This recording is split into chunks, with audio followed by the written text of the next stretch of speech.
Have you ever wondered about this scene from the TV show The Big Bang Theory? Sheldon, I'm more than smart enough to take your class.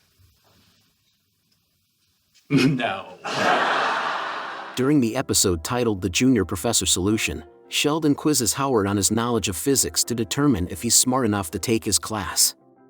Surprisingly, Howard is able to answer a series of difficult science questions. But have you ever wondered, what's the science behind this scene? I don't think you'd understand a single thing I was talking about. One question Sheldon asks about is the correct interpretation of quantum mechanics, to which Howard responds with the many worlds interpretation. The many worlds interpretation is a concept in quantum mechanics that suggests there are infinite parallel universes, each with its own version of reality.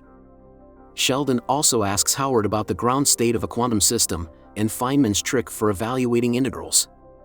The ground state is the lowest energy state of a quantum system, which means it's the state with the least amount of energy that the system can possibly have.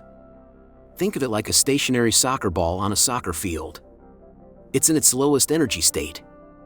And to move it to a higher energy state, you need to add energy to it. Okay. Finally, Sheldon also asks Howard about Feynman's trick for evaluating integrals. Little history lesson: Richard Feynman was an American theoretical physicist known for his work in quantum mechanics, particle physics, and the development of the atomic bomb. An integral is a mathematical operation that calculates the area under a curve. It's used in physics and other fields to solve a variety of problems. Feynman's trick involves using a series of mathematical identities to rewrite the integral in a way that makes it easier to solve. It's a powerful technique that has many applications in physics and engineering. Quantum mechanics, the ground state, and rewriting integrals may seem like complex concepts, but they're important to our understanding of the universe around us. Thanks again for watching. If you have any suggestions on future videos, please comment below. We'd love to hear from you.